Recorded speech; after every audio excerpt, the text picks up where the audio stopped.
Welcome to the Free Library of Philadelphia Online, and thank you very much for joining us. I'm Laura Kovacs, and I'm pleased to be here.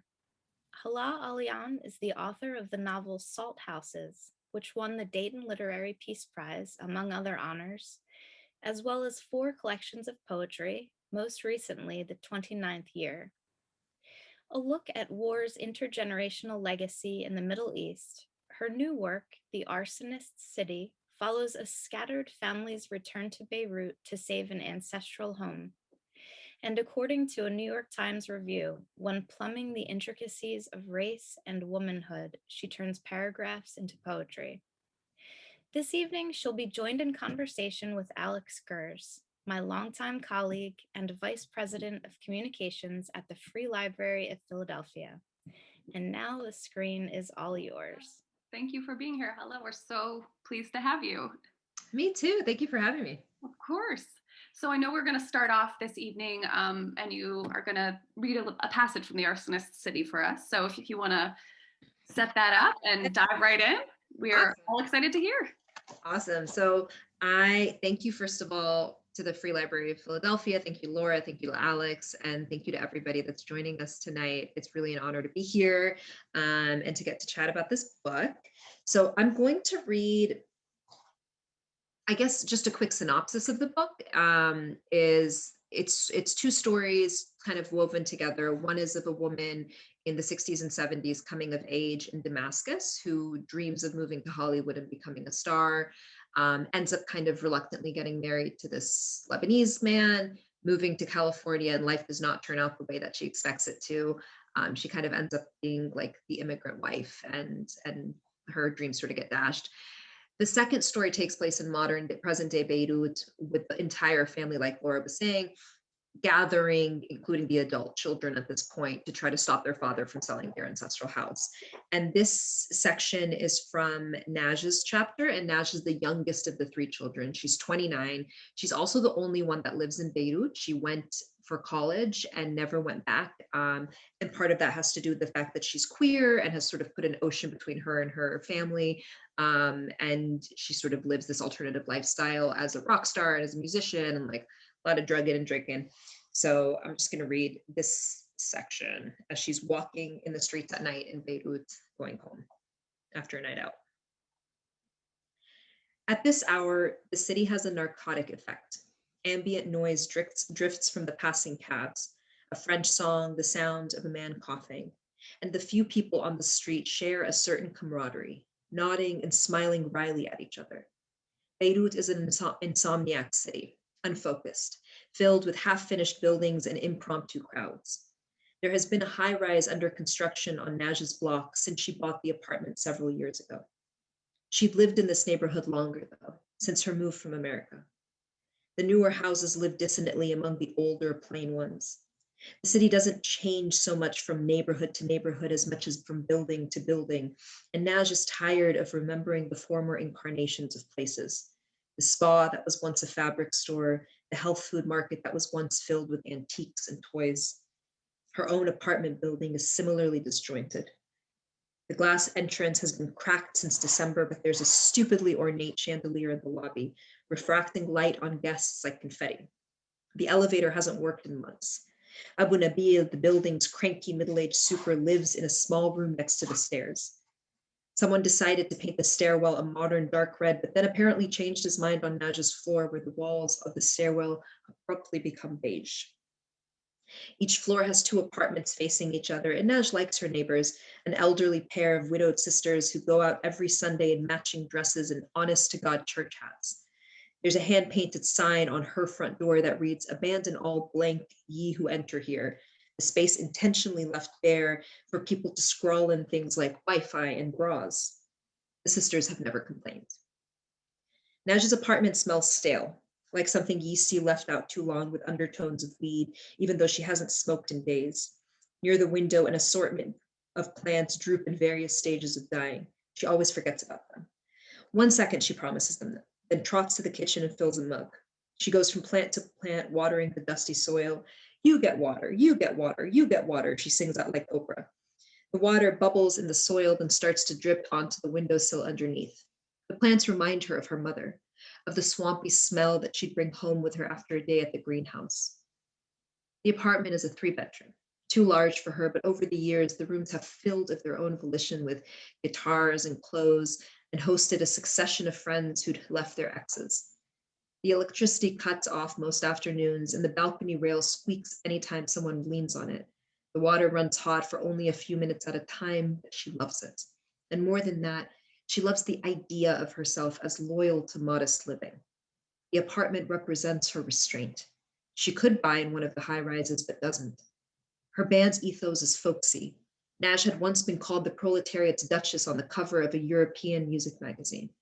The amount of money in her Crédit Libanais account embarrasses her. Her father was furious when she bought the apartment. She was only 24, flushed from the surprising success of their first album Proposal. It hadn't reached the United States, but sold well in Europe, taking off like a rocket in random cities, Amman, Kosovo, Athens, Riyadh. What the audiences seemed to have in common, mused the Guardian article she taped to the refrigerator, are places of censorship, corruption, oppression. The musical duo fronted by Naj, nay Najla Nasser, creates an album of defiance, with guttural lyrics, powerhouse performances, and most compellingly, a mixture of Arabic and English lyrics, so the listener might often be unsure of what is being said, but is happy to sing along. "This is stupid, Baba," her father had thundered on the phone. "Stupid. First you say you want to study in Beirut, stupid number 1. Then you say, Baba, I can't live with Jiddo even though he is your grandfather, stupid number 2.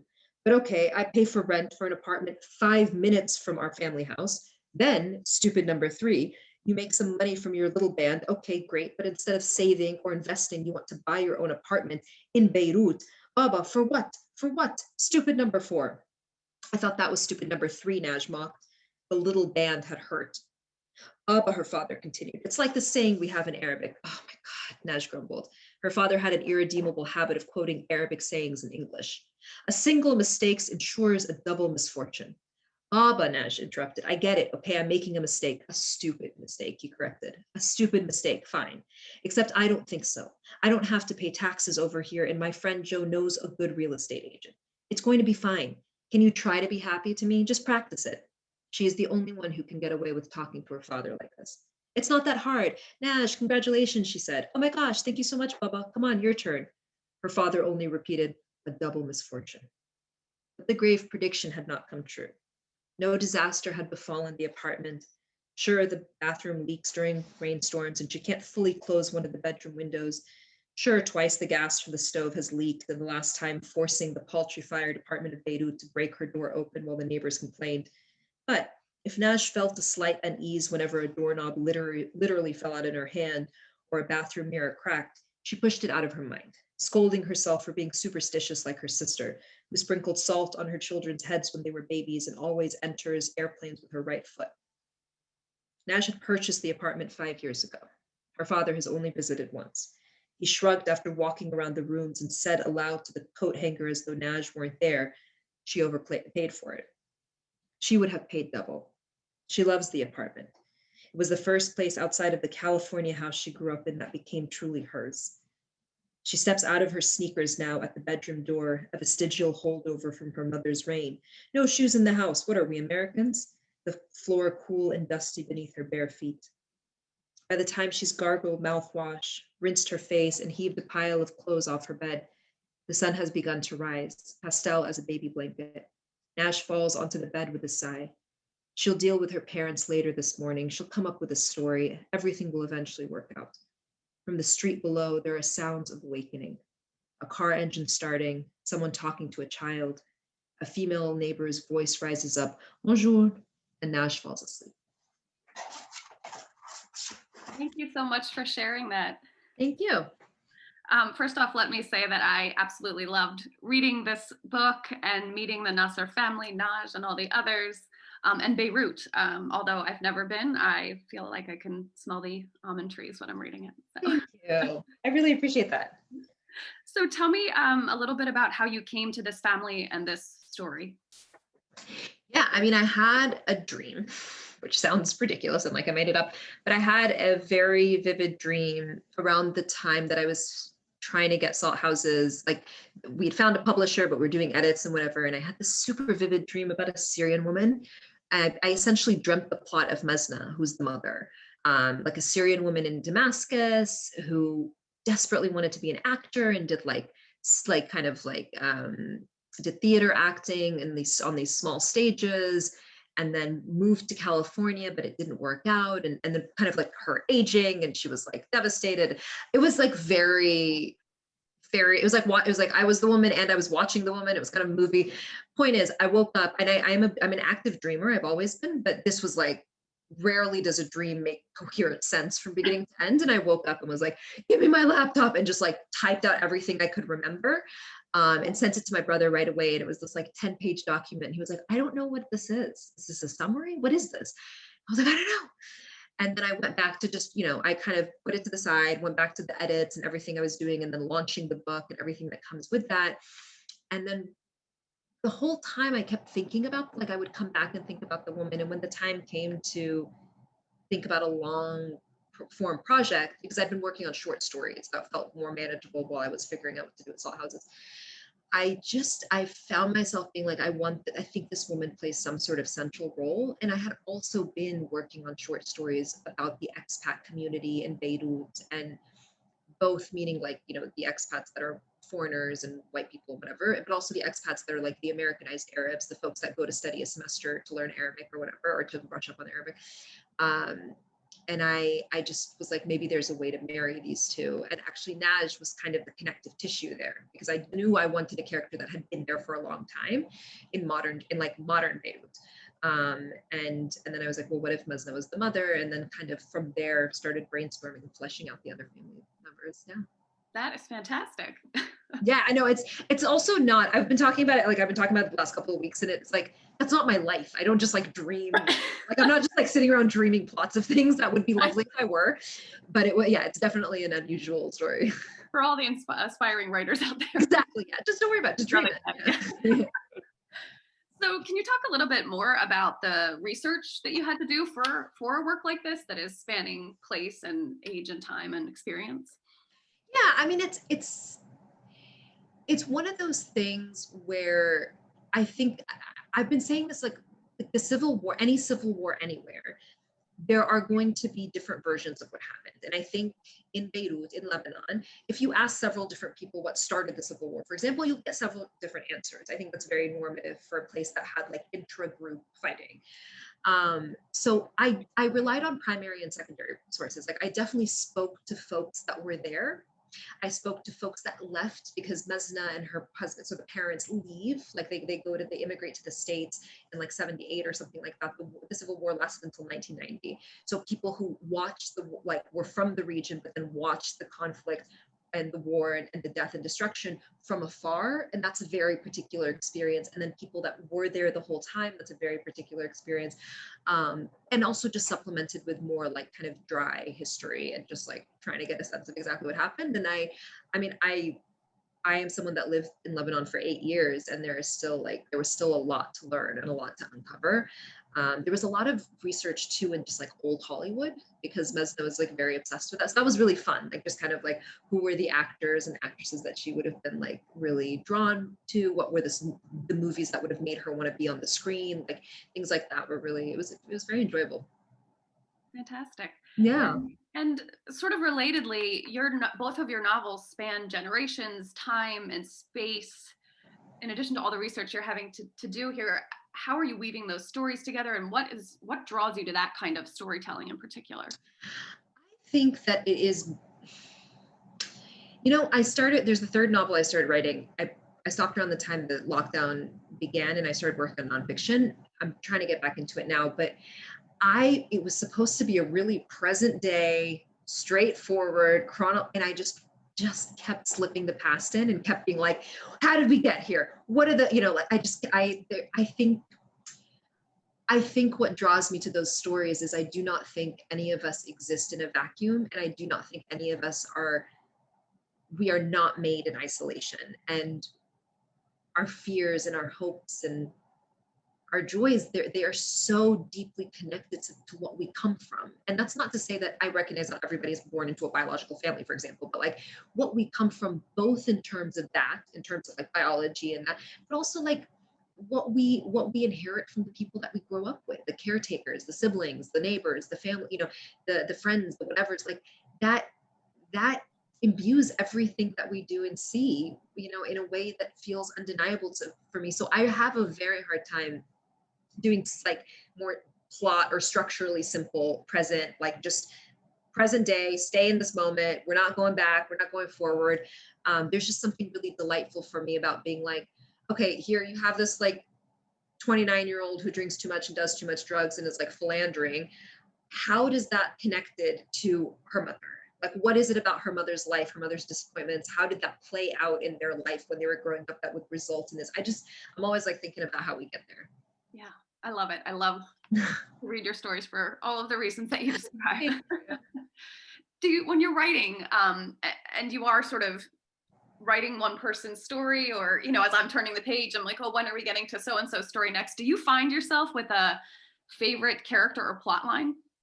That is such a good question. I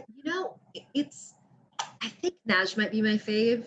I think because I love Mesna, I love the mother. She's the one I spend the most time with, or the readers in some ways spends the most time with, because the past stories are all from her perspective, right? And then the present, you start to divide it just among the adult children. But I think Najla was the most fun to write because she allowed me to go back to Beirut, and also to go back to a very specific, like an artsy, going out, like intellectual drinking, like just like a very particular subculture of Beirut that I miss very desperately.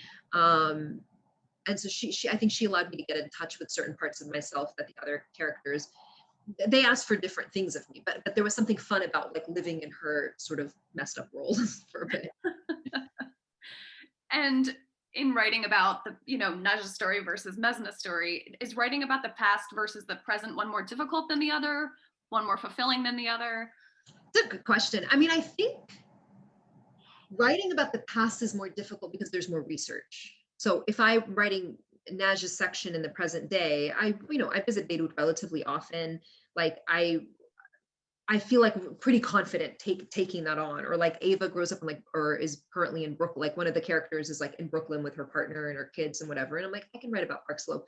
So I do think there's a part of it that's the present is easier because there's less like actual historical research that I have to do, and making sure that I'm being true to the history and kind of like doing a service to these stories.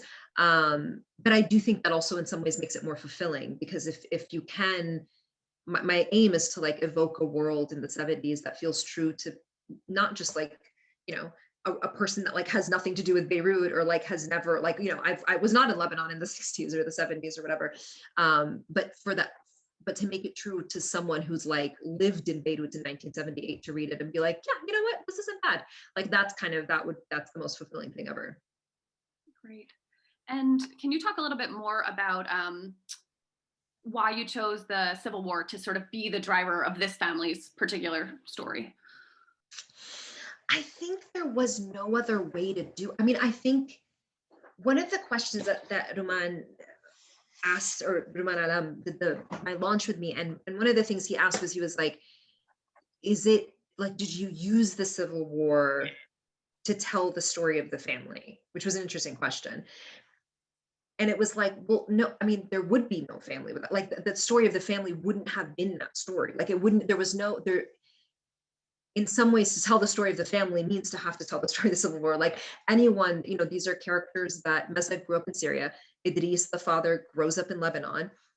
The Civil War happens. Like there's no way to kind of talk about the displacement and all of the things and all the choices that they end up making, and the choices that their children then end up making, without having the Civil War be a feature of it. And I mean, in a lot of ways, I've like totally said this a million times, but this does feel like a love letter to Beirut, this book, in a lot of ways. And you can't tell the story of Beirut, unfortunately, without telling the story of the Civil War. The same way you can't tell the story of the United States without telling the story of like slavery and all the things that have happened in this history. It's not that it's only defining feature, but it is an important one. It is one that has shaped a lot of like the modern day problems that the country faces. And so, yeah, I think there was no way to write about those places without writing about the conflict.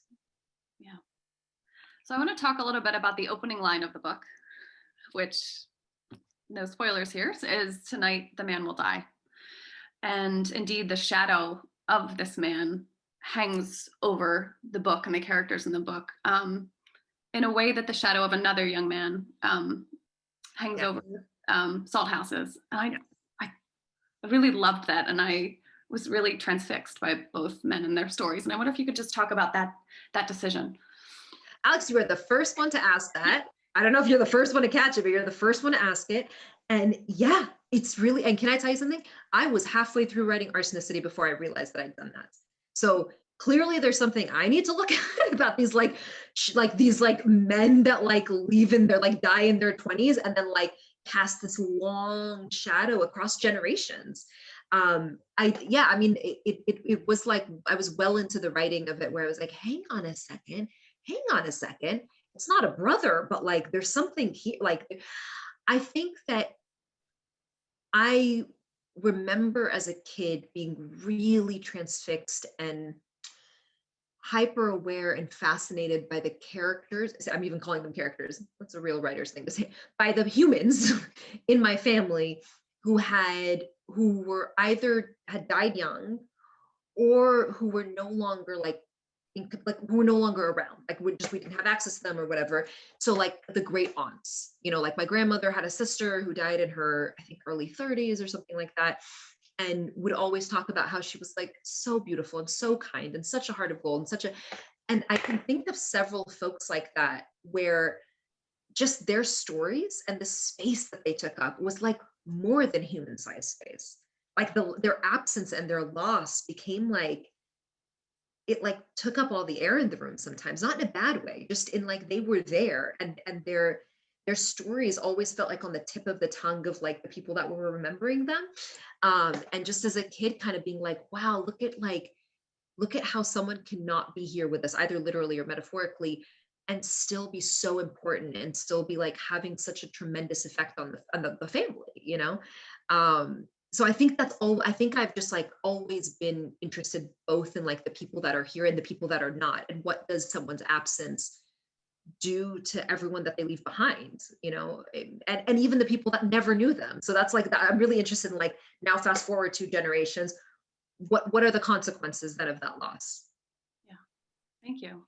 Yeah. So we've talked a little bit about your human characters. I'd love to talk about sort of the non-human characters in the book. The epigraph even says, "How alive the city is, how alive, how alive, how alive." Beyond Beirut and Damascus, there is the family house itself, which is always capitalized when Mesna is talking about the house.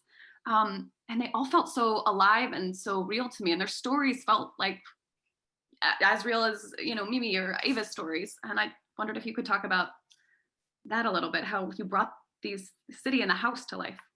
That is such a beautiful question. I think also it's true to the way I am in the world. I think that I think of physical space as being as just as elemental. And this might be a Palestinian thing. It might be there's a little bit of an obsession with space and what do you own, what do you not own, what do you have access to, what do you not have access to. So maybe it's that I'm paying more attention to those things than the average person. But I do think of physical space as having a personality and having a whole history, and there you can engage with it and have a discourse with it the same way that you can engage and have a discourse with nature. It is its own, things have happened here. I think about my grandma's apartment or whatever. It's things happened there, people lived there, there were loves and joys and heartbreaks, and it meant something, and that space carried it all and it saw it all. And I think that I just think that it's just kind of how I go through the world. And I am not someone that feels cities are passive. They're not. I find them to be incredibly dynamic and just total life forces that have they have their quirks. They have every city kind of has its smell, or has a way it smells in October, you know what I mean? Or has a certain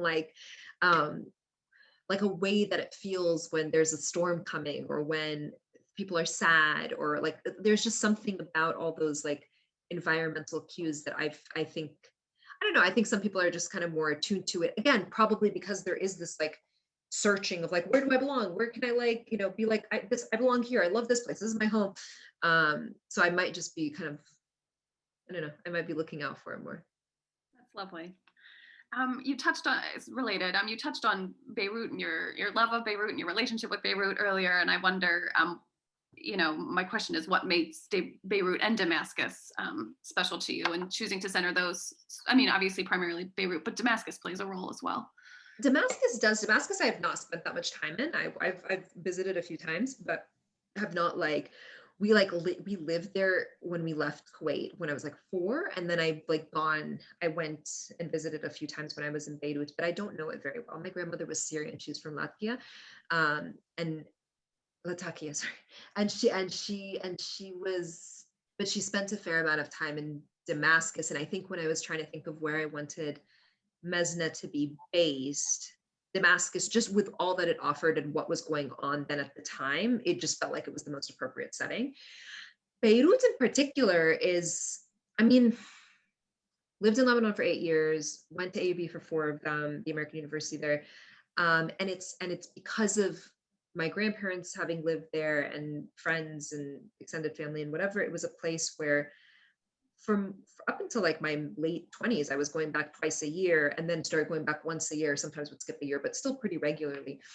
It's it's the place that I feel most in a lot of ways at home, and a place that I know really well, even though it's always changing. It's always like a landscape that's like rapidly changing. It's not that similar from, like, I was going to say New York, from any place actually. Everywhere's rapidly changing. But there is just even talking about it, it's like hard to articulate what it is, but there is something about Beirut that like, it is the keeper of a part of my heart, and probably will be forever, which just makes everything that happens there that much more devastating when the country is suffering. Yeah. One thing that I found really interesting in the choice of Beirut was just the convergence of so many people and identities on the streets: Lebanese, Syrian, Palestinian, Christian, Muslim. I mean, it was a wonderful setting, rife with possibilities, I guess, for. Totally, yeah. I mean, I think that's, so that would have been the better answer to the question. Yes. So in terms of like the writing and like why choose a location like that, aside from my personal feelings, it is also like an incredibly vibrant place that has a tremendous amount of history and a lot of people crammed together in a very small space, which has both been a powder keg situation in certain moments in history, and also been like really remarkable moments of people coming together in other moments. So it is kind of like, I'm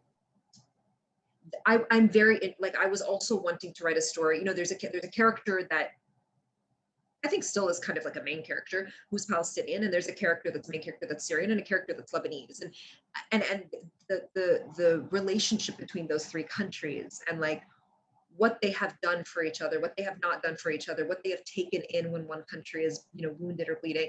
I think that also felt like really important, and really fertile to like place characters there. Great. Can you talk a little bit more about the house's centrality to the book and the story, the ancestral home? Yeah, totally. I mean, I think everything kind of begins and ends with the house. Like it's in some ways, just from its dry writerly plot perspective, it is the driving force of the story, right? Like it's the thing that happens, is that the father decides that he's going to sell the house, and in doing that is the motivating factor for everybody to gather. So from like a plot perspective, it was necessary because you need some reason for everybody to gather. But then I think also there's something about, and I think this is true for a lot of folks that grew up back and forth between the Middle East, I mean, I guess between the States and wherever, but in my case, like the States and the Middle East, where these places they become touchstones, and they become really, really valuable. And for me, I didn't realize how central they were until my grandmother died and her house emptied out. And I never had really thought about like how central it was. I never really, you know, and then like going back and seeing it once it had emptied out was brutal. And like, actually there was like a single chair that was decaying. That was the only piece of furniture in the entire like house. And I was like, oh my God, this is too much. And like someone had put cigarette butts in her flower beds. It was just like, I know it was really like, there was something really devastating about it. And seeing the rooms emptied and dusty and uncared for, it was like seeing a loved one or like an old friend just in like a horrible condition. And it just made me realize how I was like, oh my gosh, what am I going to do with all the memories that I have in this place when this place is no longer there to remind me of them, or to be like, again, like kind of an environmental like vessel for it. And I think that was what woke up the idea also for that being used in the book, because I just kept thinking like these adult children, the two older, aside from Naj, they born and raised in the States. Like they don't actually live in Lebanon, but they go in the summers, and the going in the summers and the hanging out at the grandparents' house and hanging out in this ancestral house, like it becomes a really big part of their identity. And there's a reason why the idea of selling this house, even though some of them haven't been there in years, is so upsetting. Because it's, I don't know, it's there's something about what it meant and carried for the family as, again, as like a receptacle of memory. Yeah. And that really flows into another question I had, which is the idea and the reality of identity and diaspora seem really central to your work. And can you talk about that? I mean, I'm obsessed with memory. Like I'm obsessed with what it does to us. I'm obsessed with how the obsession with it can ruin your life, because if you're also too nostalgic, that's not great either. About what, like how it can ruin your life to both try to avoid and push away memories of things, and also to like kind of be like, don't go, and like try to clasp onto them.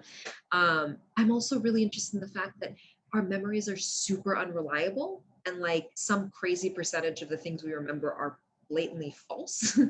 And yeah, and like it's just that we tell the story of a memory after it happens, and then we're telling ourselves the story of that story, and then the story of that story. It's like a photocopy of a photocopy. It's like the final image is like something completely different than what was the literal thing that was data being inputted into your system. And I find that, as it connects to displacement, to be fascinating. Yeah. Because when you are an immigrant, or the child of an immigrant or whatever, it's so your home, your land, your place is not something you have access to anymore in a lot of situations, especially people fleeing like turmoil or whatever. And your home becomes the memory. Like your home become like the memories that you have, or the memories you inherit from your parents, which is another interesting thing of like those of us that have longing for places that we didn't go to or barely spent time in. It's that sort of like inherited memory, honestly, is how I think the lineage gets to stay alive in the face of displacement. Yeah. So as folks may be able to tell, in addition to being a novelist, you're also a clinical psychologist and a renowned poet. So I'm wondering how those aspects of your life find their way into your novel writing, into your storytelling. Yeah, I mean, I think it's the I think there's a way for sure in which just being trained to be a psychologist helps you. It teaches you what questions to ask. It teaches you to be on the lookout for things like,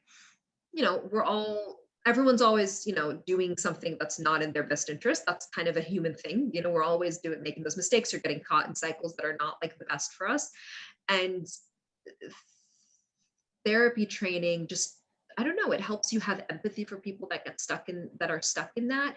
And it helps you ask the questions of like, why would someone do something that's not in their best interest? Like what are the other things that happen? How big of a motivator is fear here? How big of a motivator is desire or wanting or whatever?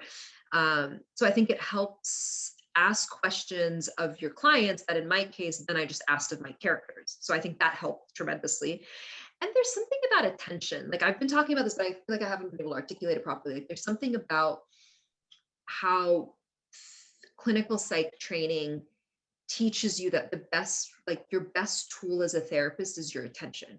It's being able to focus simultaneously on like the gestalt, like the global cohesive picture of the person, and also the specificity of what they're coming in without sacrificing one or the other. And again, kind of a crucial skill for writing. Like you want to always have the frame or the overall plot or shape of the thing that you're working on to be in the back of your mind. without only serving that God, so to speak, right? Like you're also trying to serve the granularity of that specific moment that your character is in, and doing right by that moment. So it's like there's a lot of like holding two spaces at once that I think that both require of you. Yeah. And I have to say, this weekend I was doing a little bit of research and I stumbled upon you doing a live poetry reading on YouTube. Totally blown away. Fantastic, everybody. Check out the poetry as well as the novel. Thank you so much. Can you talk a little bit about how the novel writing may or may not help the poetry, vice versa? How are they different? How, Totally. Yeah. I mean, I think that the novel writing helps the poetry. I think it's helped the poetry in that it's helped me be more experimental with poetry. Like it's helped me write more prose poetry and kind of be like, it doesn't have to have a particular structure. It can be more expansive and open. And then I think the poetry has helped the fiction. I mean, I wrote much more. I published in poetry way before I published in fiction. And I think that I was more polished in poetry before I was polished in fiction. Like I just kind of felt more like that was my thing first.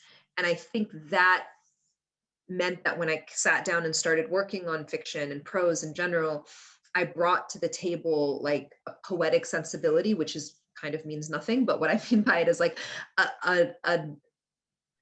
like an ability and an interest in really getting specific. So if it's like describing an emotion, it's not just saying angry, it's like, what does that feel like? Where are we seeing it? What's happening in like the character's chest or their stomach or like there's a real specificity that poetry asks of you. There's a real, I guess the word granularity comes up again. There's a real granularity to what poetry asks of you that translates nicely into fiction in that I've said this before, but I kind of think fiction, like a novel is like a million little poems. If you're just like focusing on minute after minute after minute after minute, and then there's like kind of this cohesive whole at the end of it. So I think I've been really well served by working in different genres. I'm very grateful that that's something that I was like interested in learning how to do. Yeah. So what's next for you? You mentioned earlier some fiction, some nonfiction. Yeah. So when lockdown happened, the day lockdown happened was the last day I worked on this novel. Just ridiculous. It's been a year. And I think what happened is there was something about the intensity and the urgency of the moment that made me be like, I can't do nonfiction, or fiction. I can't get something in my imagination where I was like, I can't be living in a fictional world. This one is too like, it's screaming for my attention.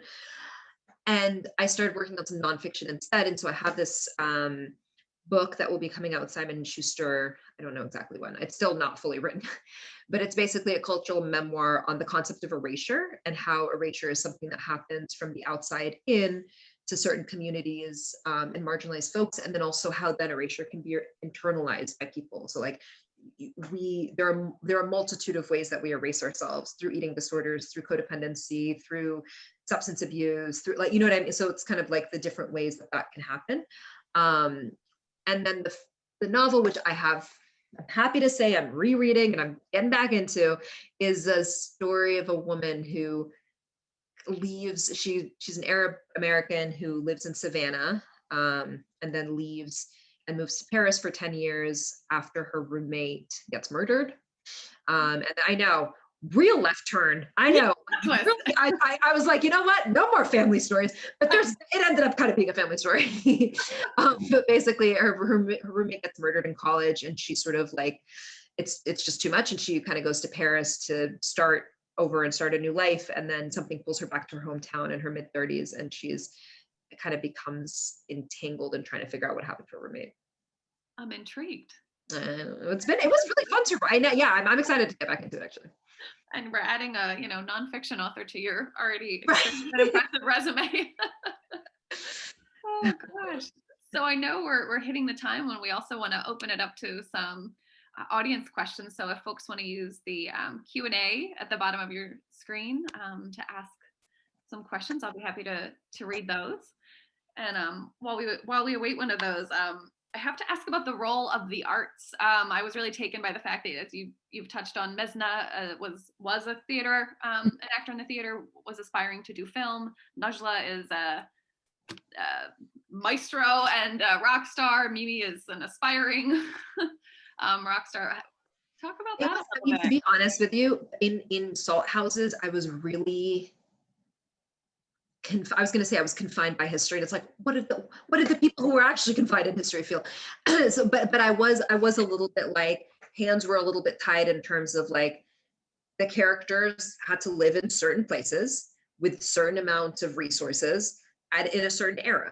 And so it wouldn't have been realistic for me to have like a first, like, you know, someone that newly immigrated to the States be like, I'm going to be a rock star. That's why I'm coming here. I'm not sure I'm going to make ends meet, but I'm going to like go pursue my, that's not generally how it happens. Because I don't spend as much time in the modern day or present, I keep saying modern day, present day, as I do in that, in the second novel, in Arsonist City. So when I got to Arsonist City, I was like someone who was set wild and free in the world. And I was like, they can have whatever careers I want them to have. I can do whatever I want. These are kind of like spoiled Americanized Arabs who have like their dad's a doctor and they have a certain amount of resources and they're kind of all just like adult children. So I can, you know, and so I was like, what are things that I've always been like, that would be so cool to be? And I'm like, being a musician that's successful would be really cool to be. Being an actor would be really cool to be. And being an actor that failed at it would be really interesting. Not necessarily, I wouldn't want that, but I think what it does to you to really be passionate. I think art is really interesting where it's like really wanting something to work in an artistic endeavor and then not having the result happen, what that does to the process. Because there are a lot of people that are like, yeah, I kind of suck at this thing, but I love it. And there are people that like are like, didn't get the book published, never writing another word. And I like what happens in someone's psychology to make you land on either end of that spectrum is really interesting to me. And I also like had her work in a greenhouse because I was like, it would be so cool to work in a greenhouse. So Very exciting. like, yeah, I honestly was just like, what would be cool things to write about? That's great. That's the power that you have as the author. Yeah, I can make them do whatever I want. Yeah. Oh gosh, very good. Someone leaving a comment that we're all the end result of our lifetime experiences, knowingly. Totally. Unknowingly. Yeah, it really feeds into this work. I'm wondering if you can talk about the women in the book in particular. All your characters are so strong and are just so well fleshed out, but the women in particular, you just kind of fall in love with them, flaws and all. Thank you. I mean, I think the women, I do think I end up giving the women more airtime because I think I'm just more interested. I think they're like, I did not grow up with a ton. So I'm going to say this and it's going to make it sound like I did it for that reason. I'll get to that. What I was going to say is I did not grow up with a ton of representation of like Arab American women who were also like out having a drink or having sex or, you know, like living life.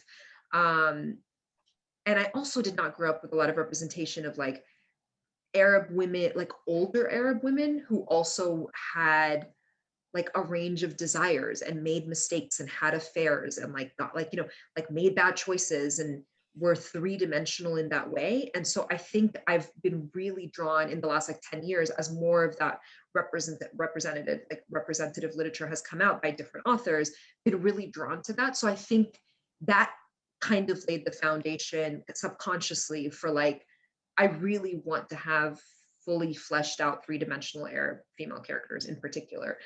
It's not like a mission statement that I'm going for, but it's just kind of like what my heart leads me to that. And also I think there's utility in that because representation is very important right now. Yeah. Thank you. Yeah. We have a question. You mentioned spending time in Beirut and Damascus and Kuwait, asking where all you grew up.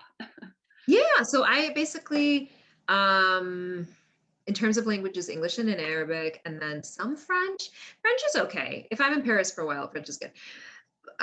In terms of where, so I was born in Carbondale, Illinois, and I lived there for the first week of my life. And then we went back to Kuwait, which is where my parents were living.